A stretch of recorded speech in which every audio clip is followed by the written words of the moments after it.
As Quatro Estações. O seu programa sobre as relações entre a sociedade e a natureza ao longo do tempo.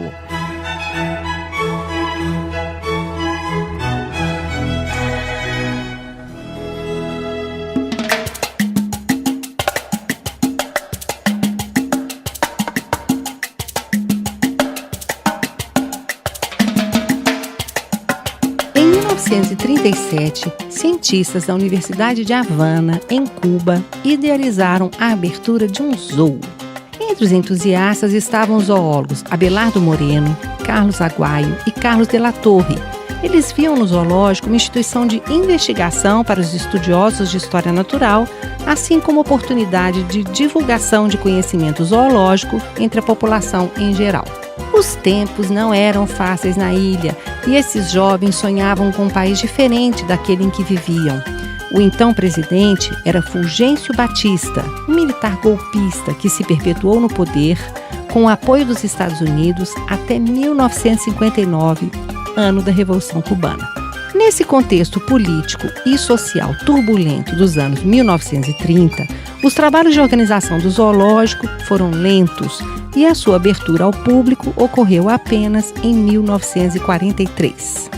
Entretanto, no ano seguinte, 1944, a passagem do furacão Cuba-Flórida de grau 4 destruiu instalações e acarretou a morte de muitos animais. E a partir daí, o lugar passou a funcionar precariamente.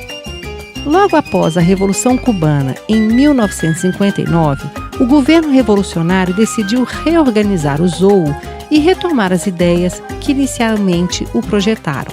Abelardo Moreno, um dos zoólogos que tinha participado da fundação do zoo em 1937, assumiu a diretoria. O Zoo de Cuba intercambiava animais com zoos de cidades do bloco comunista como Berlim, Leipzig, Praga, Moscou, Sófia, Bucareste, mas também com Londres, Amsterdã, Toronto.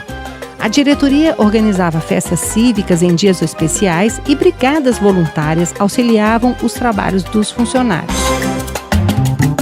Na revista publicada pelo Zoológico nos anos 1960 e distribuída aos visitantes, a diretoria afirmava que o zoo era do povo e conclamava todos a adotarem comportamentos adequados de segurança, conservação e respeito aos animais.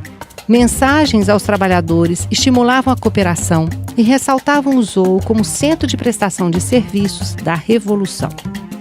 Ao longo das décadas, o zoo espelhou muitas das conquistas de Cuba. Quando o furacão Alma atingiu Havana em 8 de julho de 1966, o boletim anunciou com alívio o sucesso das medidas de prevenção e proteção dos animais em abrigos.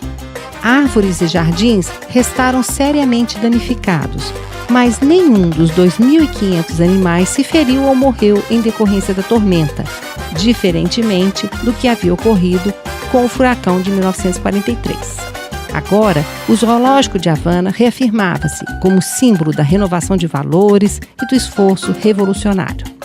Mas o zoo sofreria também com os limites da experiência política da ilha. Seus animais devem ter sofrido amargamente com as duras restrições de abastecimento alimentar nos anos 1990, decorrente do fim da União Soviética e do embargo imposto a Cuba pelos Estados Unidos e seus aliados. A história do Zoo de Havana mostra como essas instituições estão sempre ligadas aos contextos políticos, econômicos e ambientais das sociedades que os abrigam. Eu sou Regina Horta Duarte, professora do Departamento de História da UFMG. Este programa integra meu projeto de pesquisa financiado pelo CNPq e FAPEMIC. Edição técnica, Breno Rodrigues.